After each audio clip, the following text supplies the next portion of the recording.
Assalamualaikum viewers. Today we will discuss about Sons and Lovers, जो कि D.H.. Lawrence ने लिखा है। और डी.एच. लॉरेंस का सबसे पहले हम बायोग्राफी देख लेते हैं। डी.एच. लॉरेंस जो है इनका फुल नेम है डेविड हर्बर्ट लॉरेंस, और इनकी जो बर्थ हुई है वो 11 सितंबर 1885 में इंग्लैंड में हुई। इनकी जो डेथ है वो 2 मार्च 1930 में हुई है। ठीक है। और इसके बाद ये है कि ये जो हैं ये मोस्ट इन्फ्लुएंशियल और बहुत अच्छे वाले राइटर थे 20वीं सेंचुरी के। ये नॉवलिस्ट थे, पोइट थे, प्ले राइट थे, एसेइस्ट थे, लिटरेरी क्रिटिक थे एंड पेंटर थे। और ये अपने टाइम के बहुत, इनको कहा जाता था कि ये एक निटोरियस ऑथर हैं। मींस के ये जो हैं जब इनकी डेथ हुई तो इनकी जब डेथ हुई तब भी क्या हुआ, when he is near to buried, जब ये दफन होने वाले थे, जब इनको दफनाया जाने वाला था, people said that he is the man who is always indulge in sex. यानी कि पोर्नोग्राफी के लिए बहुत मशहूर था, ये एक निटोरियस था। ठीक है। He is famous for pornography writing, और ये अपनी मदर से बहुत इंस्पायर्ड था। ठीक है। डी.एच. लॉरेंस जो हैं इन्होंने अपने जितने भी नावल लिखे हैं उसमें लिखा है ज़्यादातर अपनी ऑटोबायोग्राफिकल लाइफ में। इनकी अपनी जो फर्स्ट लाइफ थी उसके बारे में। फर्स्ट लाइफ मीन्स के जब ये यंग नहीं थे, वे चाइल्डहुड में थे। ठीक है। और अपनी सेकंड जो लाइफ है उसके बारे में भी इन्होंने थोड़े ऑटोबायोग्राफिकल नॉवेल्स लिखे हैं। ठीक है। इसके बाद आ जाते हैं हम इसकी लिटरेरी कंट्रीब्यूशन पे कि इन्होंने कौन कौन से नावल लिखे हैं। द वाइट पीकॉक 1911 में लिखा, सन्स एंड लवर्स 1913 में, द रेनबो 1920 में, विमेन इन लव 1920 में, एंड लेडी चैटरलेस लवर 1928 में, the women who wrote away and other stories 1928 में। इसके बाद इन्होंने 800 पोइम्स भी लिखी हैं। ठीक है। इसके बाद हम बात करते हैं इसकी समरी की, सन्स एंड लवर्स की, किसकी समरी क्या है। तो समरी इसकी कुछ इस तरह है कि इसके ये जो इसने नावल लिखा है, ये एक साइकोलॉजिकल नावल है। साइकोलॉजिकल एक तो ऐसे होता है कि उसमें से ड्रीम ऑफ कॉन्शियसनेस का यूज़ होता है, लेकिन इसमें से ड्रीम ऑफ कॉन्शियसनेस का यूज़ नहीं हुआ, बल्कि ये करेक्टर वाइज साइकोलॉजिकली, यानी कि जो इसके करेक्टर्स हैं ना इस नावल के, वो साइकोलॉजिकली इसमें डल गए। ठीक है। इसमें जो प्रोटैगनिस्ट हैं वो इसकी मदर हैं। ठीक है। तो वो एक साइकोलॉजिकल प्रोटैगनिस्ट हैं। ठीक है। और इसमें इडिपस रेक्स का, ठीक है, वो भी यूज़ हुआ है, इडिपस कम्प्लेक्स का। ठीक है। इडिपस कम्प्लेक्स क्या है कि जो सन होता है वो इमोशनली अटैच होता है अपनी मदर से बिकॉज ऑफ अपोजिट सेक्स। ठीक है। उसके बाद हम बात करते हैं इसकी मेन समरी की। इसकी समरी क्या है। Mrs moral is unhappy about married life. जो मिसिस मॉरल हैं वो अपनी लाइफ से खुश नहीं हैं। ठीक है। सबसे पहले मैं बात करती हूँ कि इनकी फैमिली कैसी है। ठीक है। ये मॉरल फैमिली है, और ये बेस्टवुड जो इनका विलेज है। ठीक है। और इनका जो हाउस है वो भी अपना नहीं है, बल्कि क्या है कि ये जिस कंपनी में काम करता है, माइनिंग कंपनी में, उस कंपनी ने अपने एम्प्लॉयज़ के लिए जो फ्लैट हैं वो बनाए हुए हैं। ठीक है। और गर्ट्रूड मॉडल जो हैं वो एक नोटिंगम फैमिली से हैं, मीन्स के वो चर्च गोइंग पीपल है। ठीक है। और ये एजुकेटेड वुमेन है। गर्ट्रूड के जो फादर हैं वो एक अनसक्सेसफुल इंजीनियर हैं, और इसकी जो मदर हैं वो स्मॉल हैं बट फिर भी वो वेल फिगर हैं। ठीक है। उसके बाद अब बात आ जाती है कि ये दोनों कैसे मिले, इनकी शादी कैसे हुई, गर्ट्रूड की और वाल्टर मॉडल की। गर्ट्रूड 23 ईयर्स एज हैं, और जो वाल्टर मॉडल हैं उनके 27 ईयर्स ओल्ड एज है। ये दोनों एक क्रिसमस पार्टी में मिलते हैं। ठीक है। तो क्रिसमस पार्टी में मिलने के बाद इनकी थोड़ा सा हुलिया बताती हूँ कि जो वाल्टर मॉडल हैं उनकी जो शाइनिंग ब्लैक हेयर हैं, उनकी ब्लैक बियर्ड है, और वो ऑफन लाफ करते हैं, और हार्टली रिच हैं, और एक्सीलेंट डांसर हैं, और सो ओपन है, मीन्स के बहुत स्टीरियोटाइप सा नहीं सोचते वो, pleasant with everybody and player loving, ऐसे चिल से ये इंसान हैं। देन ग्रेट्यूड मॉडल की बात अगर करें तो उनकी ब्लू आइज़ हैं, उनके सॉफ्ट ब्राउन कर्ल हेयर्स हैं, ब्यूटीफुल स्माइल है, spoke in an educated way and she was not player loving. ये बिल्कुल अपोजिट इनकी नेचर है वाल्टर मॉडल के। ये एक क्रिसमस पार्टी में मिलते हैं एंड जब नेक्स्ट क्रिसमस पार्टी में मिलते हैं तब इनकी शादी हो जाती है, ठीक है। शादी के 3 मंथ्स बाद ये बहुत हैप्पी लाइफ गुजारते हैं, ठीक है। और इसके बाद फिर मिसेस मॉरल को रियलाइज़ होता है, गर्ट्यूड को जो है वो रियलाइज़ होता है कि she couldn't share her deeper thoughts and ideas with him.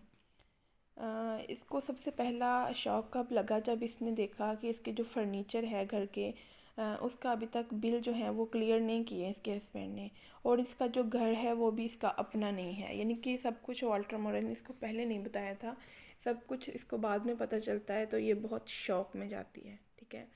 इसके बाद क्या होता है कि he begin to be rather late comings, वो लेट कमिंग के यानी घर आना बहुत लेट शुरू हो जाता है, रात को काफ़ी लेट आता है, और जब आता है तो इसने ड्रंक किया होता है, ये पब से वापस आ रहा होता है, ठीक है। मिसेस मॉडल का जब फर्स्ट बेबी होता है विलियम, तो ये बहुत बीमार होती हैं, ठीक है। और इसकी वजह से ये बहुत लॉनलीनेस फील करती हैं कि हाँ, या लॉनलीनेस ऐसे फील करती हैं कि इनका हस्बैंड इनके साथ है लेकिन फिर भी ये लॉनलीनेस फील कर रही हैं, बिकॉज इनकी और इनके हस्बैंड की कोई इतनी अच्छी अंडरस्टैंडिंग बाद में नहीं रही, इनमें बहुत फ्लॉज आ गए हैं इनकी लाइफ में, ठीक है। और ये जो बेबी है ये जो बॉय है, बेबी बॉय विलियम, ये जब इनकी बर्थ हुई थी ये बहुत वीक था, स्मॉल था, बट ग्रेजुअली इसने जो है वो ग्रो होना शुरू कर दिया और ये फिर स्ट्रॉन्ग हो गया, ये एक हेल्दी बेबी लगने लगा, ठीक है। ये एक बहुत ब्यूटीफुल बेबी था जिसकी डार्क गोल्डन कर्ल हेयर्स थे अपनी मदर की तरह, और इसकी डार्क ब्लू आइज़ थी जो कि बाद में ग्रे कलर में जो है वो टर्न हो गई, सॉरी चेंज हो गई, ठीक है। She give all her attention to her child and the father was jealous, जिसकी वजह से जो मिस्टर मॉरल हैं वो जेलस होते थे कि उनकी वाइफ जो है वो सारी अटेंशन अपने बेटे विलियम को देती है, ठीक है। एंड सम टाइम क्या करते थे फादर, वो अपने बेबी को हिट भी कर देते थे, जिसकी वजह से मदर और ज़्यादा हेट करती थी अपने हस्बैंड से, ठीक है। देन क्या होता है, मॉरल जो है वो फील करता है अनलव्ड, ड्रंक, ठीक है। वो हर वक्त क्या कहता है, वो क्या करता है, वो थोड़ा गुस्से में रहता है। देन क्या होता है कि Morel always rose early about 5 or 6 even holiday, यानी कि इसकी आदत थी कि सुबह 5 या 6 बजे उठ जाता था, तब चाहे हॉलीडे है फिर भी ये यूजुअली इतने बजे उठ जाता है, ठीक है। और ये ब्रेकफास्ट प्रिपेयर करता है, और इसकी वजह से फिर मदर है वो थोड़ी देर और सो जाती है, क्योंकि जो विलियम है वो भी अपने फादर के साथ ही उठ जाता है, वो 1 year ओल्ड का हो चुका है। तो वन डे क्या होता है कि जो विलियम है वो नीचे पोर्शन में ब्रेकफास्ट बना रहा है, तो मिसिस मॉरल जो है वो सोई हुई हैं, वाल्टर ब्रेकफास्ट बना रहा है और मदर जो है वो सोई हुई हैं, तो वाल्टर भी अपने फादर के साथ ही नीचे है। इसको ना इन दोनों की आवाज़ें आती हैं, वो उठती हैं जाती हैं नीचे, जब देखती हैं तो विलियम जो है वो ऐसे बैठा हुआ है, एक तरफ आग है, एक तरफ उसके बाल पड़े हुए हैं अखबार के ऊपर, वो बहुत देख के चुका जाती है उसकी और वो उसका कलर जो होता है वो ऐसे पीला पड़ जाता है कि ये क्या हो गया, उसका जो बेबी है उसके जो बाल हैं उस पर फायर की वजह से वो चमक रहे होते हैं, ठीक है। और वो कट हुए हुए होते हैं सर से, और जो मॉरल है वो साइड पे आर्म चेयर पे बैठा हुआ है और बहुत ही शेम फेस के साथ है वो, ठीक है। तो इस ये सब देख के जो बहुत ज़्यादा गुस्सा आता है उसको कि ये सब उसने क्या किया अपने बेटे के साथ, इस इतना लापरवाह कैसे हो सकता है, ठीक है। वो बहुत गुस्सा होती है और अपने बेटे को पकड़ती है और छत ऊपर चली जाती है फ्लैट में। ही यहाँ पे ये एक लाइन बोलती कहती है, I would kill you I could, she said so angry she could hardly speak, ठीक है। और यहाँ पे नेक्स्ट क्या आता है कि जो मॉरल है वो एक पुअर है, ठीक है। और इसकी ये क्या करता है, इसकी जो मंथली इनकम है वो क्या है, इसकी वीकली इनकम क्या है। Morel was expected to give his wife 30 shillings a week to pay for everything, यानी कि वहाँ पे मंथली नहीं बल्कि वीकली होता है काम। तो ये 30 शिलिंग्स जो हैं वो अपनी वाइफ को देते हैं, जिसमें उसने क्या क्या पूरा करना है, रेंट, फूड, क्लॉथ्स, इंश्योरेंस और डॉक्टर, ये सब कुछ उसने 30 शिलिंग्स में पूरा करना है और ये अपनी वाइफ को देने हैं, ठीक है। एंड फ्राइडे एंड सैटरडे जो मॉरल है वो पब में जाता है फ्रीली, वहाँ पे ड्रंक करता है, ठीक है। फ्रीली मीन्स के पे करता है ड्रंक करने के लिए, बट वहाँ पे फ्री रहता है, डांस वांस करता है पब में, ठीक है। इसके बाद इनकी वाइफ हैं वो हाउस वाइफ हैं, वो घर में स्टे करती हैं, ठीक है। और उनको कोई इजाज़त नहीं है इधर उधर जाने की, वो डोमेस्टिक अफेयर्स में इनकी बहुत फ़ाइट होती है दोनों की, ठीक है। इसके बाद सेकंड चैप्टर स्टार्ट हो जाता है, जिसमें क्या होता है कि पाउल की बर्थ होती है। When moral got home one night, जो है मॉरल घर आता है, ठीक है, वन इवनिंग। तो जब ये घर आता है तो इसकी जो बेबी है पाउल, उसकी ऑलरेडी बर्थ हो चुकी होती है। इसको किचन में नर्स मिलती है जो कि इसको बताती है कि इट्स अ बॉय चाइल्ड, ठीक है, your wife is in a bad way. और इसको कोई फ़र्क नहीं पड़ता, ये नहीं देखे ना, पता चला कि भाई बेटा हुआ है, खुशी खुशी बंदा जाता है, जाके इतना खुश होता है कि जो उसका बेटा हुआ है, जैसा भी बाप हो, लेकिन कम से कम बेटे की पैदाइश पे तो वो खुश हो जाता है, ठीक है। चाहे इसका सेकंड चाइल्ड था लेकिन फिर भी तो ये क्या करता है, ये आराम से बैठ के अपना खाना खाता है। तो खाना खाने के बाद 20 मिनट्स बैठता है, ठीक है।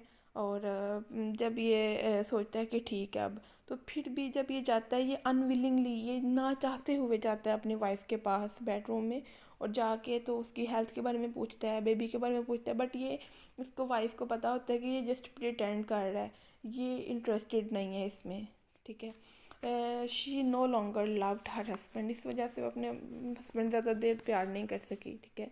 During the months moral got angry at the slightest thing, in months में ये अपने वाइफ से जो है वो गुस्सा रहता है। क्या करता है, he seemed exhausted by his work, he complained if the fire was low. He complained if the dinner was not to his liking. If the children made a noise, he shouted at him in a way that made their mother's blood boil. यानी कि इस तरह करता है कि ये गुस्सा है तो उसकी वजह से हर चीज़ में नुक्ताचीनी, ये क्यों है, ये फायर क्यों लो है, खाने में ऐसा ये क्यों नहीं बना, ये खाने में कम क्यों है, ये ज़्यादा क्यों है, बच्चे शोर क्यों कर रहे हैं, भाई ये सब कुछ तो घर में होगा, पहले भी होता है, बस वो अलग बात है, आप गुस्सा हो, ठीक है। उसके बाद वन फ्राइडे नाइट क्या होता है कि मॉरल जब घर लेट आता है तो इसने ड्रंक किया होता है, तो इस वजह से वाइफ में इन दोनों में एक लड़ाई छिड़ जाती है, जिसकी वजह से ये क्या करता है, एक उसका ड्रा उठाता है टेबल का और अपनी वाइफ की तरफ फेंकता है यूँ, और उसकी जो है ना वो जाके तो इधर ड्रॉ पे लगता है और उस वहाँ से ब्लड टपकना शुरू हो जाता है, और फिर ब्लड पड़ता है पाउल पे, पाउल उनकी गोद में होता है, तो फिर ये उसकी हेल्प करता है कि थोड़ा ब्लड साफ़ कर दे, लेकिन फिर भी ये गिल्ट फील नहीं करता बिकॉज इसने ड्रिंकिंग की होती है, ठीक है। तो इसकी वजह बात क्या होता है कि इसके पास ड्रिंकिंग करने के लिए पैसे नहीं होते, तो ये क्या करता है, अपनी वाइफ के पर्स में से क्या कर लेता है, पैसे निकाल लेता है। Morel take some money from his wife purse. एक दिन जब इसकी वाइफ को पैसों की ज़रूरत होती है, वो देखती है कि पैसे नहीं है पर्स में, वो पूछती है तो ये डिनाई कर देता है कि नहीं जी मैंने तो ऐसा कुछ भी नहीं किया, ठीक है। तो इस वजह से वो घर छोड़ के चला जाता है कि आप लोग मुझे चोर कह रहे हो, ये है वो है। बच्चे बहुत परेशान हो जाते हैं कि फादर कहाँ चले गए हैं, कहाँ चले गए हैं, लेकिन वाइफ को यकीन होता है कि ये शाम में आ जाएगा, लेकिन शाम में तो नहीं, लेकिन नेक्स्ट नाइट ये आ जाता है। थोड़ी सी वो भी परेशान होती है कि हम सारे उस पर डिपेंड करते हैं, सारे काम में अब बाहर के खुद भी नहीं कर सकते, ठीक है। देन क्या होता है, चैप्टर 3 स्टार्ट हो जाता है, मॉरल सिक हो जाता है, ठीक है। और इसकी ये सिक होता है, जिसकी वजह से जो मिसेस मॉडल हैं, जाहिर सी बात है, चाहे हस्बैंड कैसा भी हो, लेकिन जब वो बीमार होता है वो अपनी फैमिली की तरफ आता है और वाइफ फिर उसकी केयर ही करती है, चाहे वाइफ कितनी ही हेट करती हो, लेकिन उसको पता होता है कि ये मेरा शोहर है, फिर भी बेचारी, यानी कि यहाँ पे दिखाया जा रहा है फेमिनिस्ट, यानी फेमिनिज़म मीन्स के हस्बैंड जैसा भी है ना, लेकिन वाइफ ने फिर भी अपने हस्बैंड की केयर करनी है, उसके साथ लॉयल रहना है, चाहे वो उसको मारता है, पीटता है, कुछ भी करता है। यहाँ पे थोड़ा इस तरह बताया गया है कि जो हस्बैंड हैं वो थोड़े किस तरह के हैं, पेट्रियोटिकल हैं, लेकिन वाइफ जो हैं वो वो भी पेट्रियोटिकल डेज की तरह उसकी अच्छे से केयर करनी है, चाहे वो उससे मार खाती है, पीटती है, कुछ भी होता है। यहाँ पे क्या होता है, मॉरल सिक हो जाता है, ठीक है। और जो मिसेस मॉरल हैं वो इसकी नर्सिंग करती हैं जब ये इल मूड में होता है, ठीक है। और इसके जो नेबर्स हैं वो इनकी हेल्प करते हैं, कैसे मनी दे देते हैं, इनके घर के काम थोड़े बहुत कर देते हैं, क्योंकि ये सारा दिन अपने हस्बैंड की तरफ लगी रहती थी। और मॉरल गेट बेटर जब वो थोड़ा सा ठीक होना शुरू होता है, फिर इन दोनों के जो आपस में डोमेस्टिक रिलेशंस अफेयर्स होते हैं दोनों के थोड़े अच्छे होना शुरू हो जाते हैं हस्बैंड वाइफ के, ठीक है। और जैसे ही अच्छे होते हैं इनका एक जो नया बेबी है वो भी उसके वो एक्सपेक्ट करना शुरू हो जाते हैं। तो जब पॉल जो होता है वो 17 मंथ्स का होता है तो आर्थर की बर्थ होती है इनके थर्ड बेबी बॉय की, ठीक है। तो मदर तो खुश होती ही है, तो साथ में जो मॉरल है मिस्टर वाल्टर मॉरल वो भी इस बच्चे की पैदाइश पर थोड़ा खुश होते हैं, उसके साथ थोड़ी जो है ना वो बच्चे के साथ थोड़ा प्यार भी दिखाते हैं कि इसमें इन दोनों का जो है ना इस बच्चे की वजह से दोनों में थोड़ा प्यार है, हस्बैंड वाइफ में भी, और वो आर्थर के साथ भी उनकी बहुत प्यार है उनका, ठीक है। देन क्या होता है, विलियम जो है वो 19 ईयर्स का हो चुका है। इसके बाद टाइम गुजरता जाता है और विलियम 19 ईयर्स का हो जाता है और इसको एक अच्छी जॉब मिल जाती है। और एनी जो है वो स्टडी कर रही है एक अच्छी टीचर बनने के लिए। पाउल स्कूल में बहुत अच्छा काम कर रहा है और आर्थर जो है ये ट्राई कर रहा है कि इसको स्कॉलरशिप मिल जाए स्कूल में नोटिंगम में, ठीक है। देन क्या होता है कि विलियम को एक अच्छी जॉब की ऑफ़र मिलती है और ये लंदन चला जाता है। पाउल जो है वो स्मॉल है अपनी मदर की तरह, बट वो बहुत उसकी नेचर जो है वो बहुत सेंसिटिव अपनी मदर की तरह है। और एनी जो है वो बहुत अटैच है पाउल से। देन इनकी जो फैमिली है वो मूव कर जाती है एक टॉप हिल पे, इनका एक घर होता है उधर, ठीक है। And while William was growing up, ठीक है। देन क्या होता है कि विलियम जो है वो लंदन में है, वहाँ पे उसकी एक गर्लफ्रेंड है, वो उसको अपनी मदर से मिलवाता है कि मैं इससे शादी करना चाहता हूँ, बट इन दोनों की शादी नहीं हो पाती और विलियम की एक स्किन डिजीज़ की वजह से जो है वो डेथ हो जाती है। इनकी मदर उनको वापस लेके आती हैं उनके कॉफिन को, और सारा जो भी रस्म रिवाज होते हैं वो करते हैं। इनकी मदर बहुत ज़्यादा जो है वो लोनलीनेस फील करती है क्योंकि उनका विलियम के साथ बहुत ज़्यादा प्यार था। यहाँ में सन्स एंड लवर्स में यही तो बताया गया है कि जो सन्स हैं उनकी मदर्स के साथ उनकी बहुत ज़्यादा अटैचमेंट है, ठीक है। यानी कि इडिपस कम्प्लेक्स का यही तो मेन है कि जो अपोजिट सेक्स हैं इन दोनों का आपस में बहुत अटैचमेंट होती है, ठीक है। मदर की सन के साथ, सन की मदर के साथ इमोशनल अटैचमेंट, ठीक है। देन मदर की उसके विलियम की वजह से काफ़ी परेशान रहती है। देन इसकी सारी जो अटेंशन है वो पाउल की तरफ चली जाती है। पाउल की एक गर्लफ्रेंड है मीडियम, जो कि एक साथ लॉयल है बहुत, वो अच्छी फैमिली से, वेल नोन फैमिली से है, ठीक है। और विलियम का जो ब्रदर है वो पाउल का फ्रेंड है, ठीक है। देन जो मदर है वो मीडियम के बारे में इतनी वो नहीं सेटिस्फाइड, वो कहती है कि नहीं मैं मीडियम के बारे में सेटिस्फाइड नहीं हूँ, तुम इससे शादी नहीं करोगे, ठीक है। देन ये थोड़ा उसके साथ डिस्टैच हो जाता है मीडियम से रिलेशन में। देन इसकी जो है एक न्यू गर्लफ्रेंड होती है क्लारा। क्लारा जो है ये मीडियम की ही फ्रेंड है, बट क्लारा जो है वो एक मैरिड है बट अपने हस्बैंड से सेपरेट हुई है, बट इसने डिवोर्स नहीं ली, ठीक है। तो अब जो है क्लारा और पाउल इन दोनों की आपस में अटैचमेंट हो जाती है, दोनों का रिलेशन हो जाता है और ये फिज़िकल रिलेशन में भी चले जाते हैं। देन क्लारा जो है इसका जो हस्बैंड है वो बीमार हो जाता है, ये वापस अपने हस्बैंड के पास जाती है, उसकी केयर करती है और दोबारा सर मीडियम आती है। और इसके बाद इनकी जो मदर है वो बीमार हो जाती है पाउल की, तो पाउल दोनों से डिस्टैच हो जाता है रिलेशन में, मीडियम एंड क्लारा दोनों से। क्लारा अपने हस्बैंड के पास चली जाती है और मीडियम से मिल नहीं पाता क्योंकि सारा का सारा टाइम अपनी मदर को दे रहा होता है क्योंकि उनकी मदर बीमार होती है, ठीक है। देन इनकी जो मदर है वो बहुत बीमार रहना शुरू हो जाती है। एनी इनको बताती है, एनी के पास इसकी मदर ठहरी होती है। एनी कहती है कि मदर जो है वो बहुत ज़्यादा परेशान है, उनको बहुत तकलीफ़ होती है, बहुत ज़्यादा पेन इनको फील करना पड़ता है। और पाउल जो है वो बहुत सेंसिटिव नेचर का है, वो बहुत प्यार करता है अपनी मदर से। वो देखता है कि उनकी मदर को बहुत ज़्यादा पेन में से गुजरना पड़ रहा है और वो चाहता है कि उसकी मदर को इतनी पेन ना हो, इतनी तकलीफ़ उसे ना बर्दाश्त करनी पड़े। तो वो क्या करता है, वन वन नाइट क्या होता है कि वो अपनी मदर की जो पिल्स हैं वो देखता है स्लीपिंग की, वो सारी की सारी इकट्ठी अपनी मदर को दे देता है कि जो मेरी मदर है वो लॉन्ग जो है वो टाइम के लिए वो सो जाए। मीन कि उनकी मतलब उनको ना वो चाहता है कि उनकी मदर को इस तरह पेन हो तो वो उनको देखे ना, क्योंकि उससे देखा नहीं जाता कि उसकी मदर को पेन होती है। वो क्या करता है कि वो अपनी मदर को सारी जो दे देता है पिल्स कि उसकी